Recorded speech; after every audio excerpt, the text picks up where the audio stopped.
morning. My name is Chris O'Brien, and I'm the Operations Section Chief Trainee on the Elk Fire.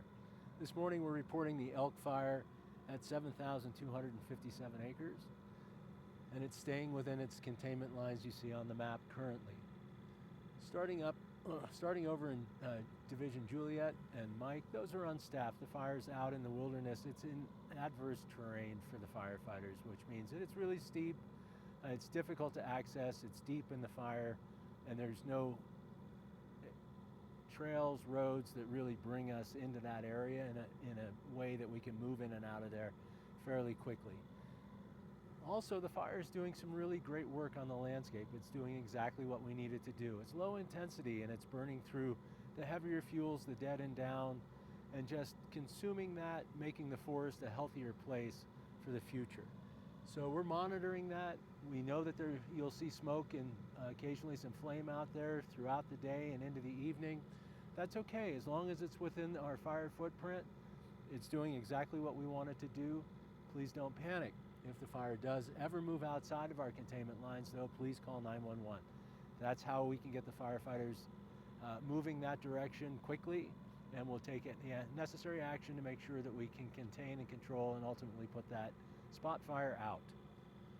Moving up into Division Alpha, the crews had a great day yesterday, and they've got some excellent plans to move forward with their containments today. They've been moving north and west through the High Bridge Gulch, and they have some really secure hand line in there now.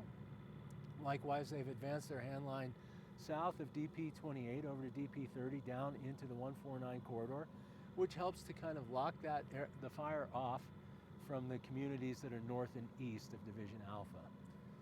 Moving through the belly of the fire here, especially in Independence Gulch and down, the firefighters are just allowing the fire to back down to them. The fuels, we talked about this a little bit yesterday, the fuels in there are really discontinuous. So they're scattered, they don't touch one another. The ability for the fire to move through those fuels is hampered. So that's allowing the fire to move slowly down towards the road. They'll catch the fire on the road at the 149 if it actually makes it down there. If it doesn't, that's okay. Moving down into Gulf, again, the crews had an excellent day yesterday, and they've got some really interesting plans for today, setting up for future success in a few months' time, actually, as we start looking towards the fall. What they've done is they've got a dozer line, they've got hand line, they've worked line out over towards the 149 to where the fuels run out into the rock scree.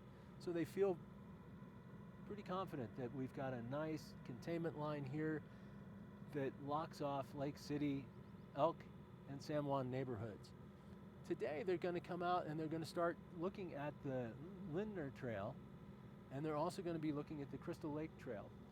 And what they're thinking is they're going to start creating some early line, some early containment line out there. And the idea is, as the leaves come out of the aspen trees in the fall and create more surface fuel that's available for the fire to move around in, that sets the next organizations up for success by having some pre-established line in there.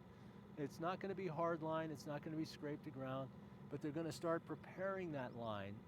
So in the event during the fall, when the leaves come out of the trees, if the fire does make a hard push south, the next group that's in there will have a foothold to start working, get that line completed, and then use that to help fight the fire as it moves south out of the current containment.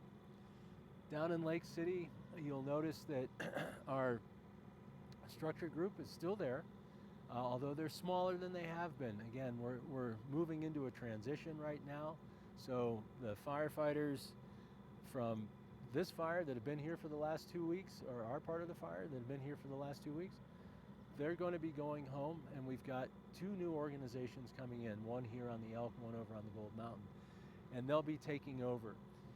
The number of resources they'll have will match the size and the activity of the fire. So you may see fewer resources out there, but again, that's okay.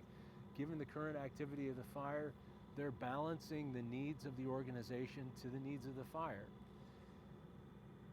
We do have our containment all set to go. That plan will be passed along both to Lake City and also to the incoming team.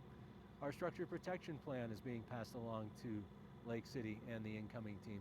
So all of these plans are in place. They're ready to execute in the event that the fire were to stand up with wind or high temperatures, low RHs, and they'd be ready to execute. So everything's in place.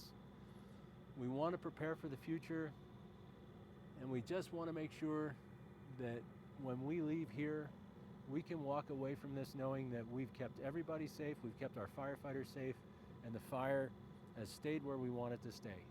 And that for us defines success. So I hope you have a great weekend, and we'll see you tomorrow morning.